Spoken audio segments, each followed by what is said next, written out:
In the sterile silence of courtroom 4B, he called her his greatest liability. Alistair Finch, the titan of tech, looked at the woman he was divorcing after 12 years and saw nothing but a beautiful, expensive ornament he was finally shedding. She said not a single word in her own defense, accepting a settlement so small it was an insult, a rounding error in his vast fortune. He walked out triumphant, ready to conquer the world. But what Alistair didn't know was that silence can be the most patient predator. While he was celebrating his freedom, she was signing a contract. And just 10 days later, the financial world was rocked by a single headline. Helena Vance, the silent ex-wife, had just been named the new CEO of his biggest rival. This isn't just a story about a divorce. It's about the catastrophic cost of underestimation. The courtroom was a study in cold opulence, much like the life Alistair Finch and Helena Vance had shared. The walls were paneled in dark, glossy mahogany, and the air conditioning hummed a low, monotonous tune that did nothing to ease the tension. Alistair, founder and CEO of the billion-dollar fintech giant Ethereum Analytics, sat with his back ramrod straight. His suit, a bespoke piece from Savile Row Taylor, Anderson & Shepherd, was impeccable. To his side, his lawyer, a shark named Lawrence Adler, shuffled papers with performative importance. Across the aisle sat Helena. If Alistair was a portrait of power, Helena was one of unnerving stillness. She wore a simple, elegant navy blue dress that spoke of quiet money, not the flashy couture Alistair had always insisted upon. Her dark hair was pulled back into a neat chignon, revealing the clean, intelligent lines of her face. But it was her eyes that held the room captive. They were fixed on the judge, betraying no emotion. No anger, no sadness, no fear. Just a profound, impenetrable calm. Mr. Finch, the judge began, his voice echoing slightly in the vast room. Your filings cite irreconcilable differences, primarily stemming from what your counsel describes as a divergence in professional and intellectual pursuits. Lawrence Adler cleared his throat. That's correct, Your Honor. Mr. Finch is at the forefront of global algorithmic trading. His life is one of immense pressure and intellectual rigor. Mrs. Vance, while a wonderful hostess and a supportive partner for many years, does not share that world. The chasm simply became too wide to bridge. It was a masterclass in polite condescension. She's not smart enough for me. That was the message delivered in legalese. Alistair glanced at Helena, expecting a flicker of indignation, a tear, anything. He got nothing. Her silence was absolute. The settlement was the next point of order. It was by all accounts a joke. Alistair was worth an estimated $2.8 billion. The prenuptial agreement was ironclad, but even so, a wife of 12 years could have fought for a substantial sum, a percentage of the wealth accumulated during their marriage. The media had predicted a war, a battle of titans that would splash across the pages of the Wall Street Journal and Vanity Fair for months. Instead, Helena had asked for a single lump sum of $5 million, the deed to a modest brownstone in Boston she had inherited from her grandmother, and a gag order preventing Alistair from speaking publicly about her. Adler presented the terms with a triumphant smirk. My client finds these terms surprisingly amicable, Your Honor. He has graciously agreed. Graciously? Alistair nearly scoffed. He was buying his freedom for the price of a rounding error. He had spent more on a yacht he used twice a year. The $5 million was a pittance, a way to be seen as fair while utterly dominating the proceedings. He had expected her to fight, to scream, to hire her own pack of legal wolves.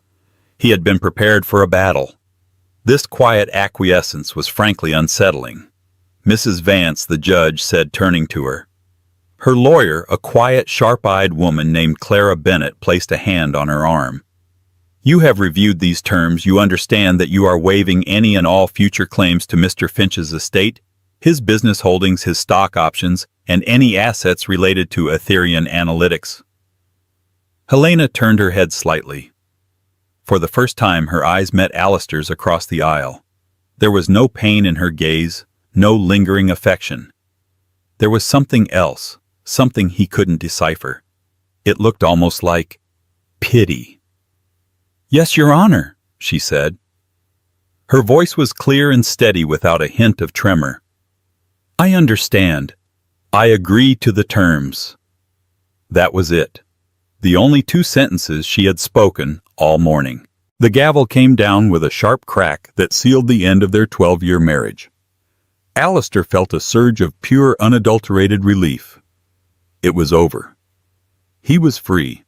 Free from the social obligations, free from the pretense of a partnership, free from the quiet judgment he sometimes saw in her eyes when he'd come home late smelling of whiskey and ambition. As they filed out, he walked past her. He felt a sudden, inexplicable urge to say something, to offer a final patronizing olive branch.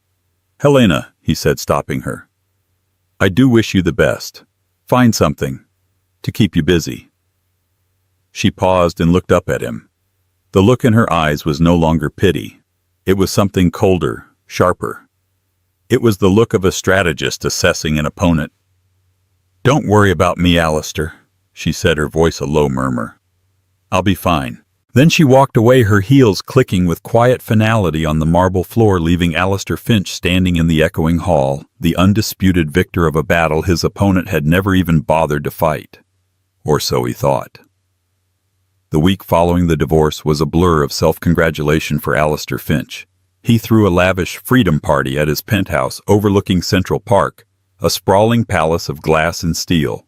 The guest list was a who's who of Wall Street predators and Silicon Valley wonderkins.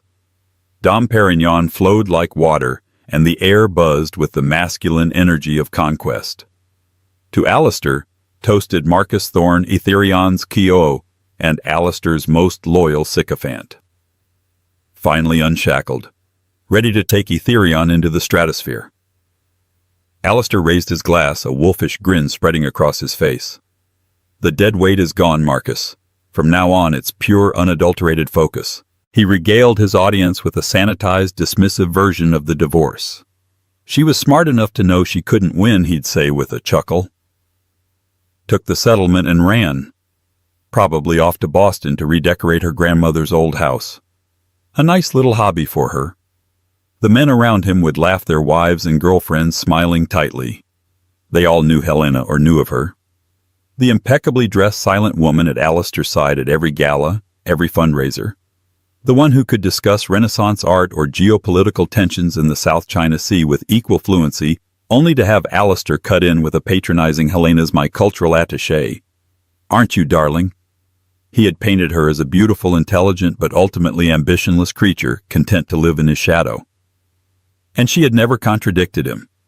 His focus now was singular Project Chimera. It was Ethereum's magnum opus, a predictive AI algorithm designed to corner the commodities market. It was years in the making, a complex, revolutionary piece of code that would make Ethereum Analytics not just a major player, but the undisputed king. The final phase of development was underway, and they were courting the largest sovereign wealth fund in the world, the Arabian Caliphate Fund, for an exclusive multi-billion-dollar contract. Their only real competitor was Cygnus Dynamics. Cygnus was the perennial underdog, always a step behind Ethereum. They were scrappy, innovative, but lacked Alistair's killer instinct and Ethereum's sheer financial muscle. Their CEO, a plodding but decent man named Richard Davies, was retiring, and the company was seen as being in a vulnerable state of transition. Alistair considered them a nuisance, not a threat. "Davies is out to pasture," Alistair said in a board meeting a few days later, pacing in front of the floor-to-ceiling windows of his office.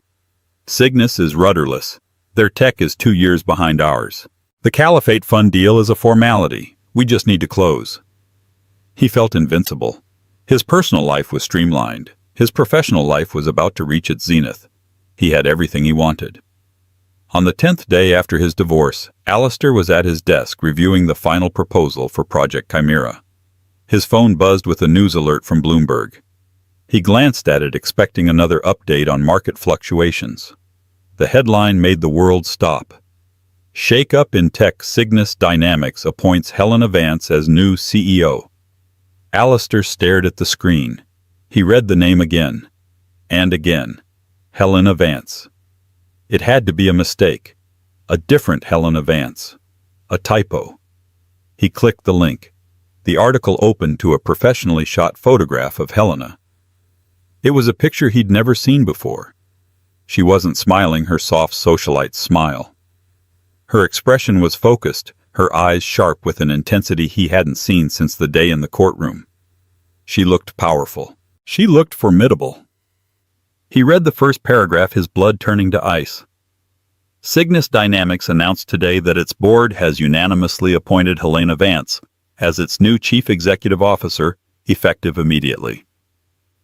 Vance, a reclusive figure in the tech world, brings a formidable but largely unknown background to the role. The appointment comes as a shock to Wall Street, positioning Cygnus for an aggressive new chapter in its rivalry with industry leader Ethereum Analytics. Alistair's hand trembled. Reclusive figure in the tech world. Formidable background. What were they talking about? He had met her when she was curating a modern art exhibit. She had a master's in art history. That was her story. That was the story he told everyone.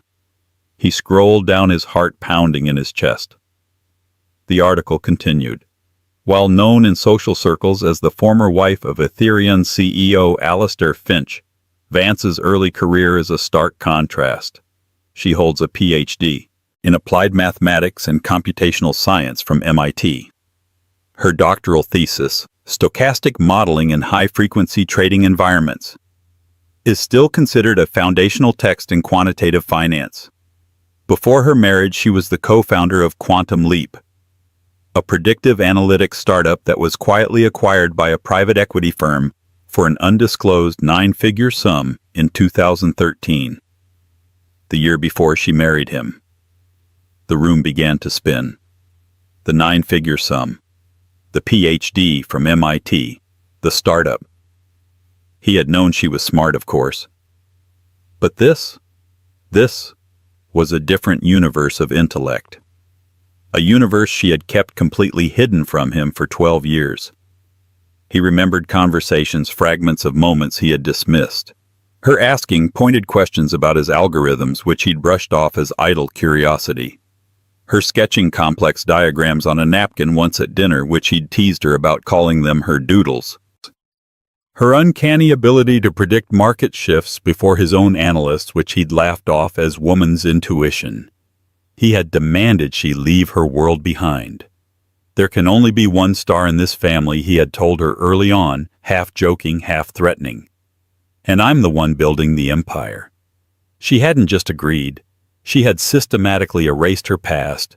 She had played the part of the perfect, non-threatening wife so flawlessly that he had believed the performance was the person. He hadn't just underestimated her. He had created the perfect enemy, armed her with a decade of his secrets, and then set her free. His phone rang. It was Marcus Thorne, his voice frantic. Alistair, did you see the news? It's her. It's Helena. What the hell is going on? Alistair couldn't speak. He looked out the window at the city that was supposed to be his kingdom.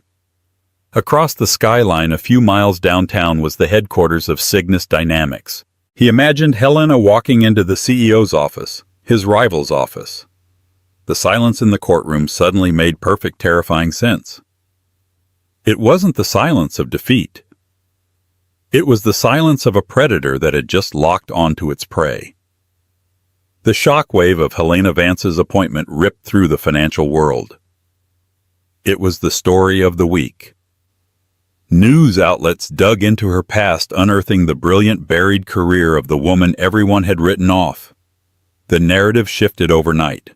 She wasn't the spurned ex-wife. She was the hidden dragon, the ghost in the machine who had been living inside the walls of her greatest rival for over a decade. Alistair was in a state of controlled fury. He convened an emergency meeting with his executive team. "This is a publicity stunt," he snarled, pacing the boardroom. "A desperate move by a failing company. They're using my name, my divorce, to get a headline. She has no experience running a corporation of that size." "None." "With all due respect," Alistair said, "David Hayes, his head of strategy, her background is more than just academic. Quantum Leap was a serious player, and she's been observing our operations from the inside for 12 years. The unspoken words hung in the air. She knows everything. She knows our social calendar. Alistair shot back, his voice dangerously low. She doesn't know our code, our strategy, our proprietary data. She was signing off on floral arrangements, not on algorithmic architecture. But even as he said it, a cold dread seeped into his bones. Had she been that good an actress? He replayed their life together in his mind, searching for clues. He saw her sitting quietly in the corner of his home office while he took late-night calls, her reading a book while he muttered about market vulnerabilities. He saw her glancing at documents he'd left on the kit, Hayes counter schematics for Project Chimera among them. He had assumed she was disinterested, her mind on whatever charity gala was next on the agenda. Now he saw a different picture, a spy gathering intelligence under the guise of domesticity. Helena, meanwhile, did not make a grand dramatic entrance. There were no sweeping interviews or magazine covers. Her first move was as quiet and precise as her demeanor in the courtroom. It came in the form of an email, a company-wide memo at Cygnus Dynamics. It was leaked to the press within an hour. The subject line was simple: Day 1. The memo was a masterpiece of corporate strategy. It didn't mention Ethereum by name. It didn't need to. Helena laid out a new vision for Cygnus, focusing on asymmetric competition and exploiting market inefficiencies created by monolithic incumbents. It was a direct surgical strike at Ethereum's business model. She spoke of agility, innovation, and a culture of rewarding unrecognized genius. The last two words were the real message. A week later, the first defection happened. Dr. Eris Thorne, no relation to Marcus Ethereum's most brilliant but notoriously difficult data scientist, resigned. She was a savant in predictive modeling, but Alistair had always found her abrasive and hadn't given her the senior role she craved.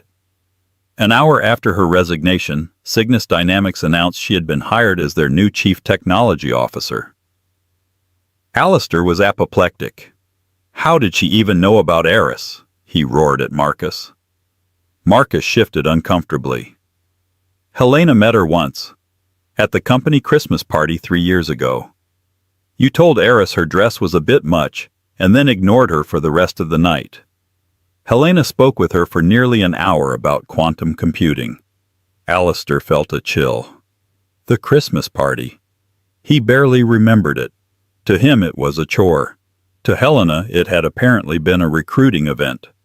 The defections continued. A junior programmer who had identified a critical flaw in Ethereum's beta platform, a flaw Alistair had dismissed, was hired as a team lead at Cygnus. Two of his best salespeople, who had complained about Ethereum's rigid commission structure, were poached with offers that included equity in Cygnus. Helena was targeting the people Alistair had undervalued.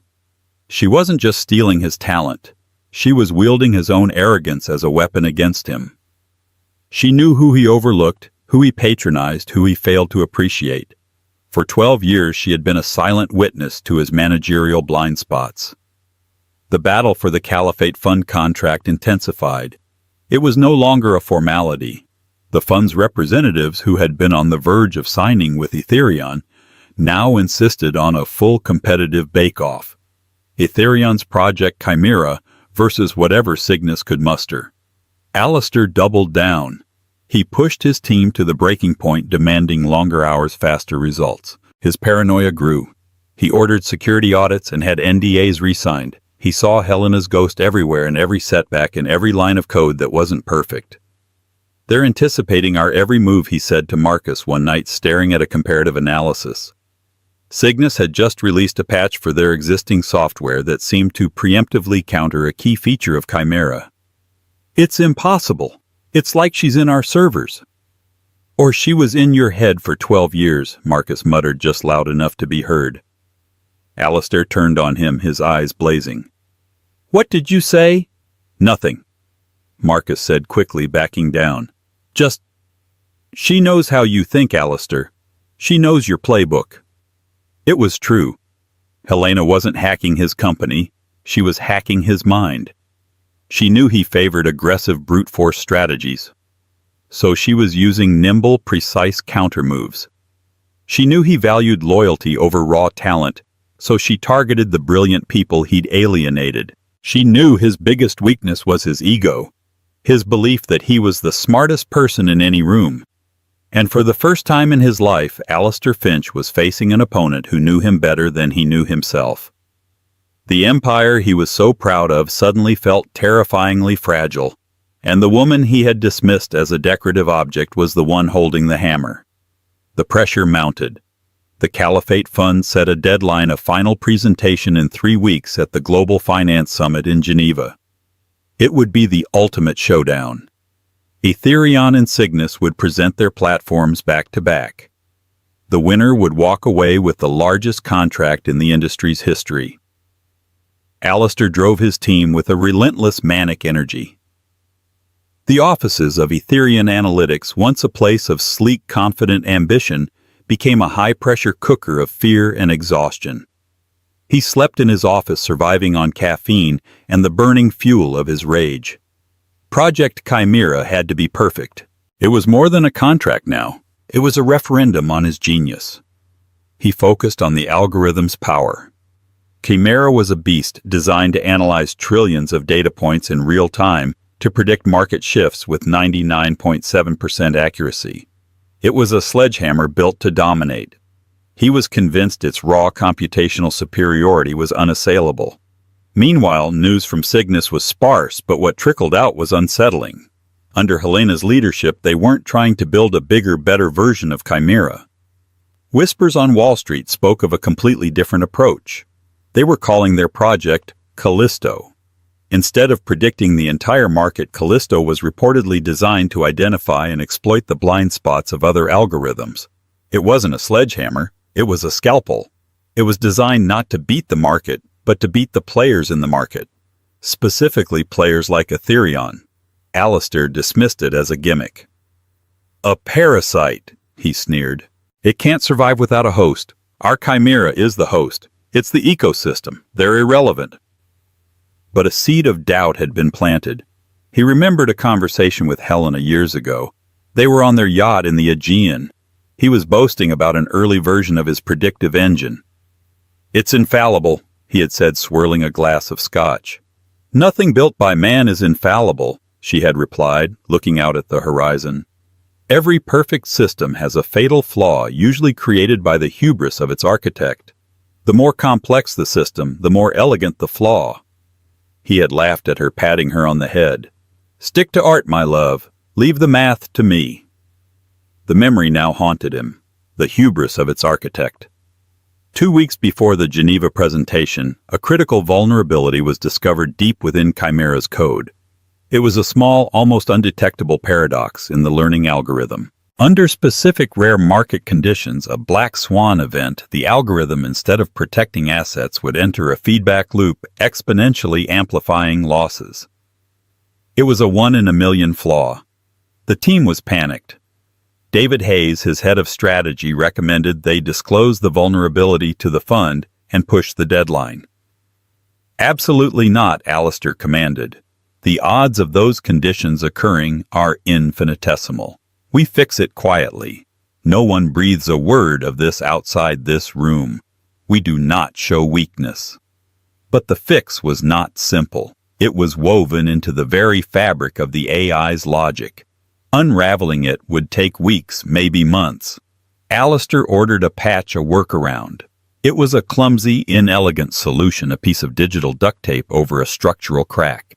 It held, but the team knew it was a compromise. The 99.7% accuracy now had an asterisk next to it. The night before they were scheduled to fly to Geneva, Alistair was alone in the boardroom staring at the final presentation slides. His reflection stared back from the darkened glass of the window, a tired, haunted man. His phone buzzed. A text message from an unknown number. It contained a single attachment, a PDF document. His fingers trembled as he opened it. It was a page from a notebook filled with Helena's neat, precise handwriting. It was a complex equation, a series of mathematical proofs.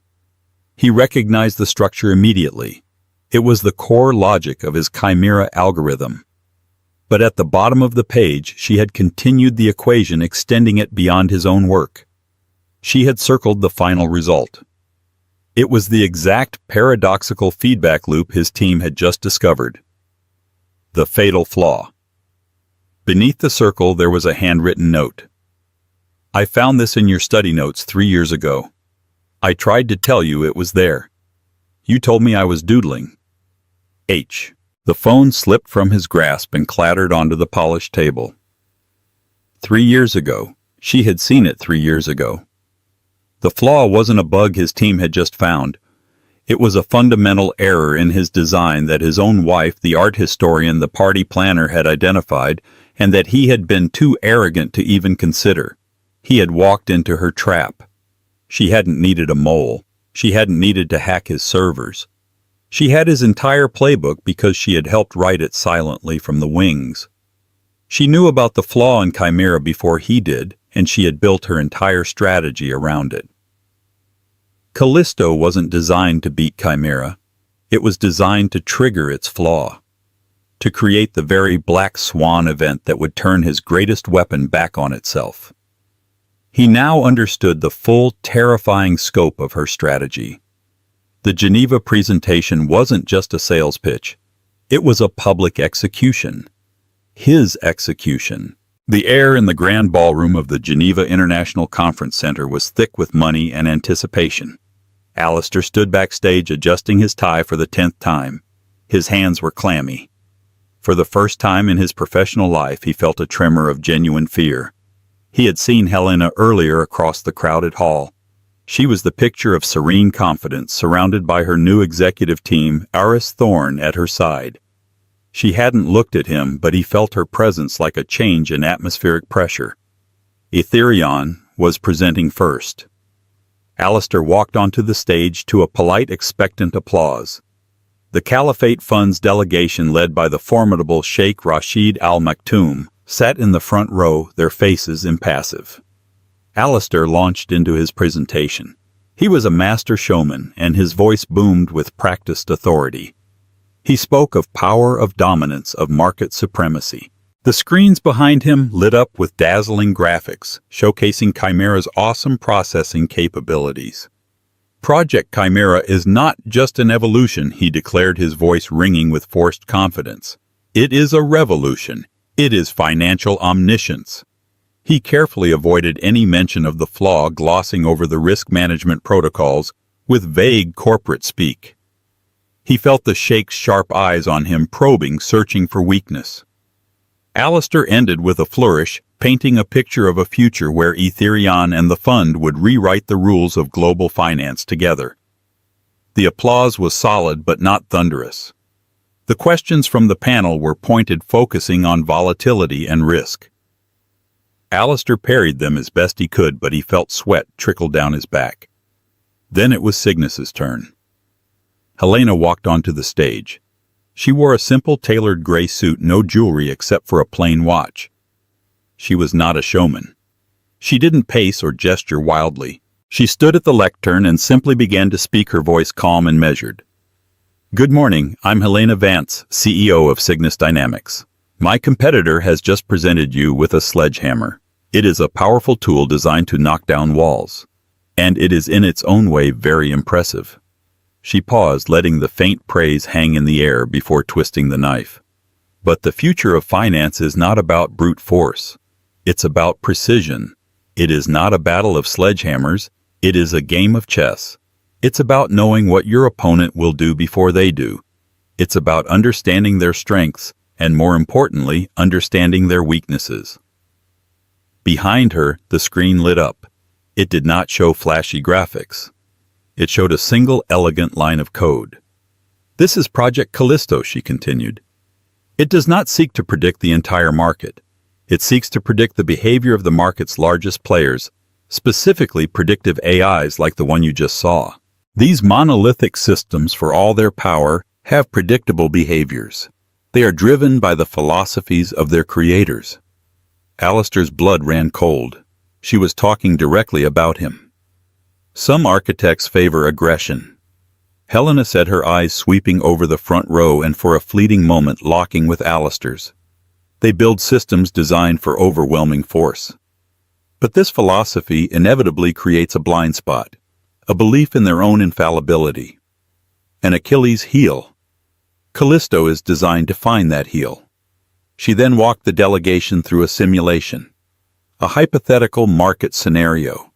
On one side of the screen was a representation of a powerful aggressive trading algorithm Chimera in all but name. On the other was Callisto. She initiated the simulation. At first, the Chimera algorithm dominated, racking up huge virtual profits. Then Helena's team introduced a specific set of market variables. A sudden unexpected political event in a small country, a minor disruption in a shipping lane. The Black Swan event. On the screen, the audience watched in stunned silence as the Chimera algorithm, instead of adjusting, began to hemorrhage money. The feedback loop kicked in. The AI began making catastrophic trades, doubling down on its losses in a frantic self-destructive spiral. Within minutes, its virtual profits were wiped out, replaced by a staggering, irrecoverable debt. Meanwhile, Callisto, which had been making small, careful trades, executed a single perfect move, capitalizing on the larger algorithm's death spiral. The demonstration was devastatingly clear. Callisto hadn't beaten the market. It had waited for Chimera to beat itself, and then it had picked up the spoils. Helena clicked off the screen. The room was silent. Power is not the same as strength. She concluded, her voice quiet but resonant. True strength lies in understanding, not in force. We are not offering you a sledgehammer that may one day shatter in your hand. We are offering you a scalpel. We are offering you insight. Thank you. She walked off the stage to a moment of stunned silence, which was then broken by a sudden explosive wave of applause. Sheikh Rashid Al Maktoum stood up, leading the ovation. He was not looking at the stage. He was looking directly at Alistair Finch, and on his face was a look of profound disappointment. In that moment, Alistair knew it was over. He had lost. He had not just been outmaneuvered. He had been dissected, analyzed, and defeated by a strategy born from 12 years of his own hubris. He was the architect of his own destruction, and Helena Vance was merely the one who had presented the blueprints to the world. The fallout was immediate and brutal. The news that the Caliphate Fund had awarded the contract to Cygnus Dynamics hit the wires before Alistair's plane had even touched down in New York. Ethereum Analytics' stock plummeted by 40% in pre-market trading. The board was in open revolt. Marcus Thorne, his once loyal COO, was now leading the charge for his removal, positioning himself as the stable hand needed to guide the company through the crisis. Alistair was locked out of his own kingdom. He was forced to take a leave of absence, a corporate euphemism for being fired. The empire he had built with his bare hands had crumbled in a single afternoon. He spent his days in his cavernous, empty penthouse, the silence now a suffocating presence. The celebratory champagne bottles from his divorce party seemed to mock him from the wine cooler. 2 weeks after the Geneva disaster, his secretary informed him he had a visitor. He didn't have the energy to refuse. The elevator doors opened and Helena Vance walked into his living room. She looked different. The serene, controlled confidence she projected as a CEO was still there, but there was also a softness in her expression he hadn't seen since their earliest years together. She was no longer the silent wife or the rival CEO. She was just Helena. "What do you want?" he asked, his voice a hoarse whisper. "Come to gloat, to see the ruins." "No, Alistair," she said softly, walking over to the vast window and looking out at the city. "I came for a final conversation, one we should have had a decade ago." They stood in silence for a long moment. "Why?" He finally asked the question loaded with 1,000 others. "Why hide it? The PhD, the startup, all of it. Why let me treat you like you were nothing?" Helena turned to face him. "Because I loved you," she said, her voice clear and devoid of pity. "And you told me there was only room for one star. I was young and I thought that love meant sacrifice. So I sacrificed my world for yours. I thought naively that one day you would turn around and see me, the real me, and love me for it. But you never did. You only saw the reflection you wanted to see. The truth of her words hit him with the force of a physical blow. I buried Helena Vance, the mathematician, so Helena Finch, the socialite, could exist, she continued. And for a long time I think I even managed to forget her myself. I planned parties, chaired charities, and listened to you talk about your triumphs. But I also listened when you talked about your fears, your rivals, your weaknesses. I read the documents you left out. Not because I was a spy, but because I was your wife and your world was my world. I wanted to understand it. I wanted to help. She gestured around the opulent room. And then I realized you didn't want a partner. You wanted an audience. The moment I tried to offer a genuine opinion to point out the flaw in your logic, you patted me on the head and told me to stick to art.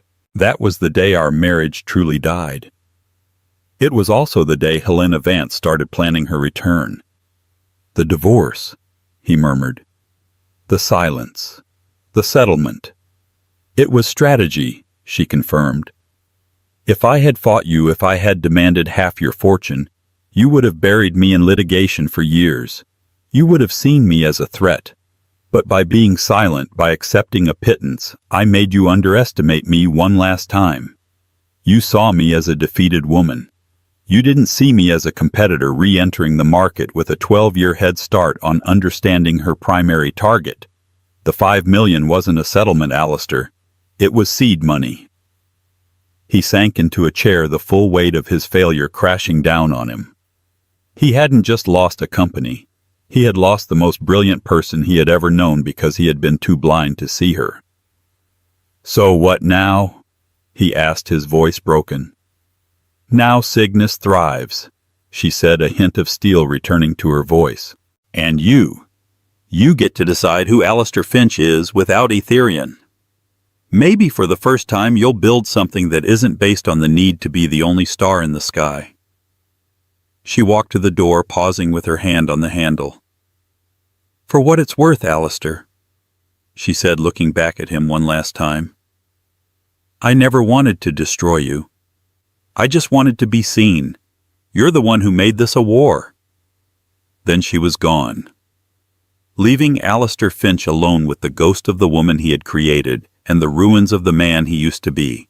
1 year later, the New York skyline had a new gleaming addition. The Cygnus Dynamics Tower, a marvel of modern sustainable architecture, stood tall in the heart of the financial district.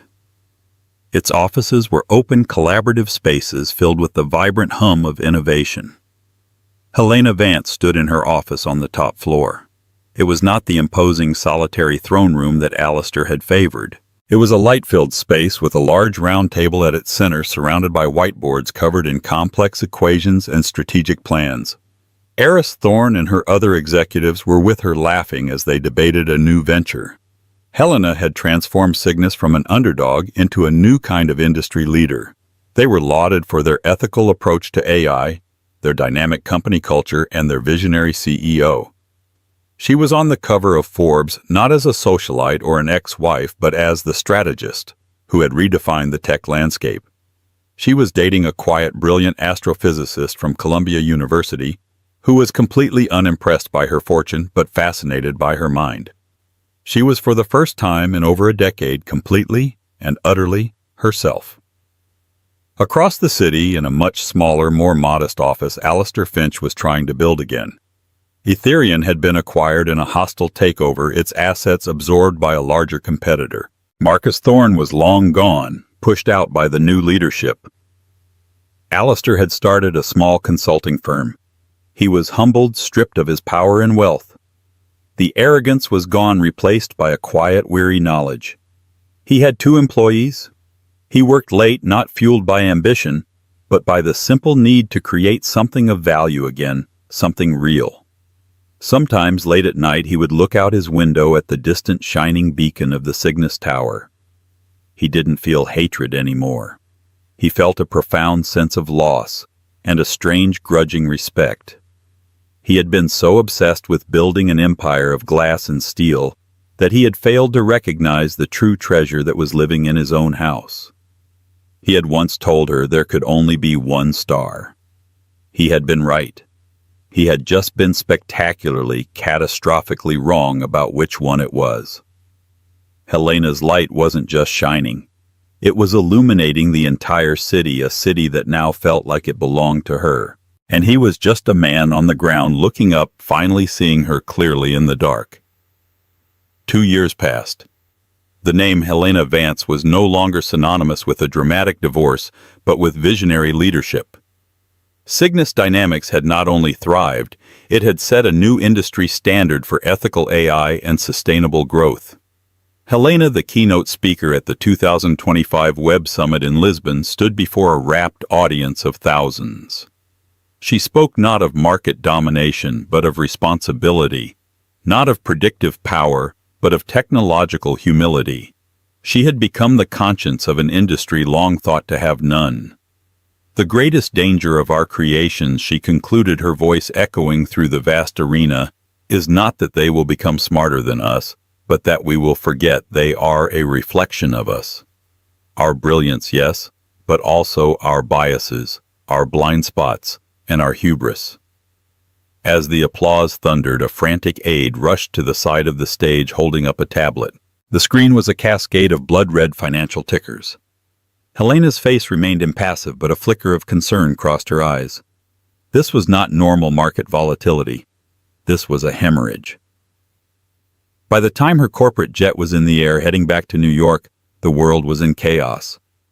It was being called the Digital Blitz, a cyber attack of unprecedented scale and sophistication. It wasn't aimed at a single bank or exchange. It was targeting the very trust architecture of the global financial system. Algorithms from New York to Tokyo, London to Hong Kong were behaving erratically, triggering cascading sell-offs in a feedback loop that was threatening to vaporize trillions of dollars in wealth. Helena's own creation, Callisto, was struggling. It was designed to be a scalpel to dissect the logical, predictable flaws of competitors. But this new threat wasn't logical. It was pure weaponized chaos. It didn't have a rational weakness to exploit. It was behaving like a digital pathogen, infecting every system it touched with its own irrationality. The sledgehammers and the scalpels were equally useless. An emergency task force was convened by the U.S. Treasury Department at the Federal Reserve Bank of New York. Helena, along with the CEOs of every major financial and tech firm, was summoned. The room was a fortress of glass and steel, 30 floors above a city grinding to a halt with fear. The mood was grim. For 12 hours, the greatest minds in finance threw everything they had at the problem, but the digital bleeding wouldn't stop. They were fighting a ghost they couldn't see. Meanwhile, in a small, nondescript office in Brooklyn, Alistair Finch was staring at the same data, but he was seeing something different. His consultancy, Finch Forensics, was a tiny niche firm with only 3 employees. After losing everything, he had become obsessed not with building systems, but with understanding how they break. He wrote obscure, dense papers on systemic failure, cascade vulnerabilities, and the philosophy of algorithmic collapse. He was no longer a king, he was a coroner. As he watched the global data feeds, he saw a pattern in the chaos that no one else did. It was a faint signature, an echo in the noise. It was a ghost, he knew. Back at the Fed, the Treasury Secretary, a formidable woman named Evelyn Reed, was at her wits' end. "We are hours away from a complete market collapse," she stated, her voice tight with tension. "Every solution we propose is a Band-Aid on a gaping wound. We need a new perspective." It was then that a junior analyst from the SEC, a young man who had studied Alistair Finch's fall as a case study in business school, cleared his throat. "Ma'am," he began, his voice trembling slightly, "there is someone. He's not in the mainstream anymore, but his recent work is entirely focused on this kind of event. Alistair Finch." A cold silence fell over the room. The name was poison. The man who had spectacularly imploded his own multi-billion-dollar company. Helena's expression didn't change, but her hands resting on the polished table tightened into fists. "Finch is a pariah," sneered the CEO of a rival bank. "He's yesterday's news." "With all due respect, sir," the analyst pressed on. His last paper was titled, "Weaponized Chaos Modeling Trust Annihilation in Closed AI Networks." It's like he wrote the playbook for what's happening right now. Desperation trumped pride. 2 hours later, Alistair Finch walked into the command center. He was not the man they remembered. The bespoke suit was gone, replaced by a simple dark sweater and trousers. The arrogant swagger was gone, replaced by a quiet, intense focus. He looked older, wearier, but his eyes as they scanned the screens were sharper than ever. He nodded curtly at the secretary, his gaze sweeping past Helena as if she were a stranger. He didn't need a briefing. He walked directly to the main data wall, his eyes tracing the chaotic patterns. "You're all looking at the trades?" he said, his voice quiet, but carrying across the silent room. "You're trying to stop the financial bleeding. You're wrong. This isn't a financial attack. It's an ontological one." He turned to face the room of bewildered titans. "It's an attack on the trust between the machines. The virus isn't just executing bad trades. It's impersonating the digital signatures of other AIs. It's making your algorithm think my algorithm has gone rogue, forcing a defensive, then a preemptive strike. It has created a digital war of all against all." He pointed to a string of code deep in the logs, a piece of data so obscure everyone else had missed it. "And it's using a foundational architecture I designed a decade ago, a protocol for adaptive camouflage. It was a prototype, a ghost in the Ethereum machine. It was too unstable, too dangerous. I buried it." He finally looked at Helena, his gaze direct and piercing. There was no history in it, no animosity, only the cold shared reality of the crisis. "Someone dug it up," he said. "Callisto can't fight it because it's looking for an opponent with a logical flaw. This thing is the flaw. It's designed to be the black swan. You can't outthink it because it's not thinking. It's just burning everything down." "What's your solution?" Mr. Finch, Secretary Reed demanded. Alistair took a deep breath. "You have to enact a system-wide protocol I call the circuit breaker. You can't just halt trading. You have to sever the API handshakes between all major autonomous platforms. You have to shut down the communication. You have to force every AI in the world into solitary confinement. You have to go dark." The implications were staggering. To freeze not just the markets, but the very infrastructure that ran them. It was an unprecedented move that could calm the panic or trigger a global depression. All eyes in the room turned to Helena. Her system, Callisto, was the most sophisticated and integrated on the planet. If she agreed, if she voluntarily took her own queen off the board, others might follow. Her decision would set the precedent. Helena stood up, the weight of the world on her shoulders. She looked at Alistair, not her ex-husband, the man she had defeated, but the architect of the monster they were now both facing. He had built the cage, and now he was the only one who knew where to find the key. The past had returned not as a ghost to haunt them, but as a crisis that bound their fates together once more. "He's right," Helena said, her voice ringing with absolute authority. "Take Cygnus offline. Now." And so the story of Alistair and Helena comes to a close. It's a powerful cautionary tale that proves the most dangerous person in the world is the one you underestimate. Helena's silence wasn't weakness. It was the sharpening of a blade. She played the long game, armed with intelligence, patience, and an intimate knowledge of her opponent's greatest flaw, his ego. Her victory wasn't just in the boardroom. It was in reclaiming the brilliant identity she had sacrificed for a man who couldn't see past his own reflection. What do you think? Was Helena's revenge justified? Or was it a cold, calculated plot from the start? Let me know your thoughts in the comments below. If you were captivated by this story of ambition, betrayal, and ultimate triumph, please show your support by hitting that like button and sharing it with someone who loves a good story. And for more deep dives into tales of drama and intrigue, just like this one, make sure you subscribe to our channel and ring that notification bell. You won't want to miss what's coming next. Thank you for listening.